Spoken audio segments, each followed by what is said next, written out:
Hello, and thanks for joining us from our studios in Israel. I'm Emmanuel Kadosh here with ILTV's Morning Briefing.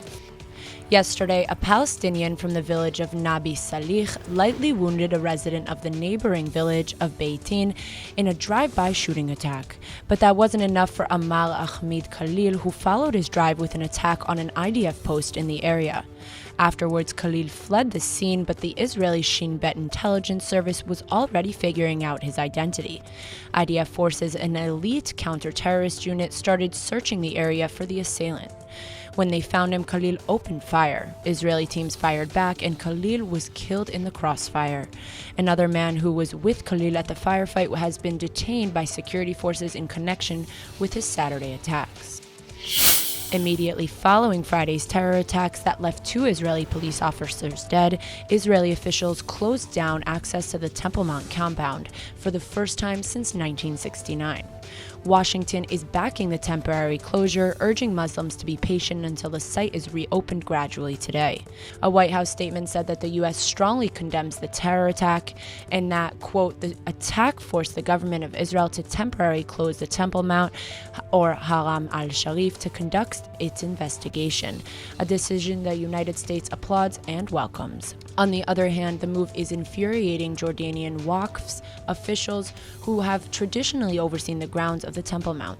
The chief mufti of Jerusalem said, quote, "We reject all the measures that Israel is taking and we warn against any harm to Al-Aqsa." The Waqf head went on to accuse Israeli security forces of, quote, "doing whatever they want there, defiling and destroying, and that they have no more control of the grounds." In Amman, nearly 1,000 Jordanians marched in protest of Israel as well. On Saturday night, a phone call with Prime Minister Netanyahu, King Abdullah II of Jordan both condemned Friday's terror attack that claimed 2 Israeli police officers and demanded the Temple Mount compound be reopened immediately. Netanyahu, after reviewing the situation with various security groups and ministers, has promised to reopen the Temple Mount and the Al-Aqsa mosque compound gradually starting Sunday. New security measures, however, will be in place.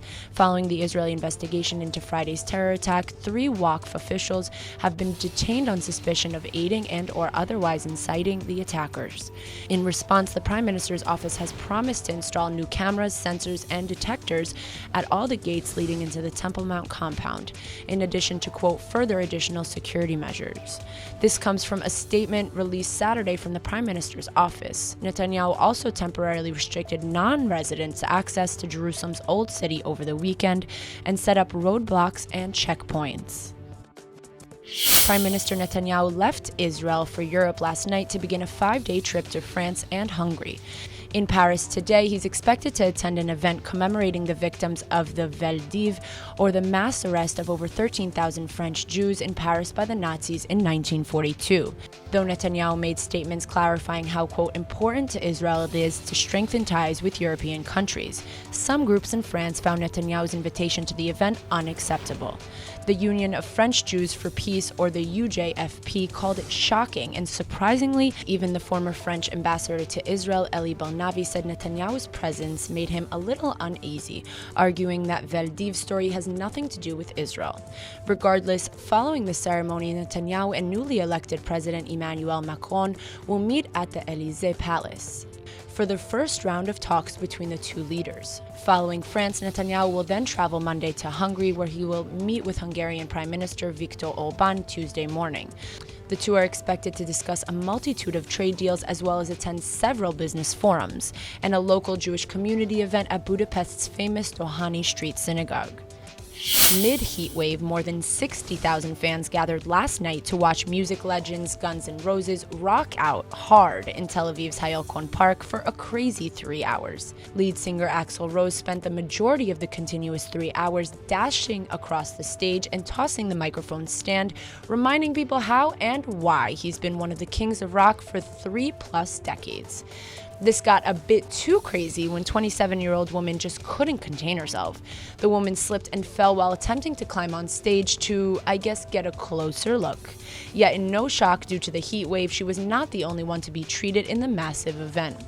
Magen David Adom paramedics treated around 65 people during the concert who suffered from fainting, dehydration, weakness, or bruising from all the jumping, then falling, then jumping again. Regardless of the fact that the Guns N' Roses show was the largest concert to date here in the Holy Land, the Not in a Lifetime tour is also the highest grossing tour this year, pulling in over $151 million in the first 6 months of 2017, as well as beating out Justin Bieber and U2. Now that's impressive. I'm sure this one will be a concert we'll hear about for years to come. That's all for now. I'm Emmanuel Kadosh, and see you later with our main daily broadcast from Israel at 2 p.m. Eastern Time.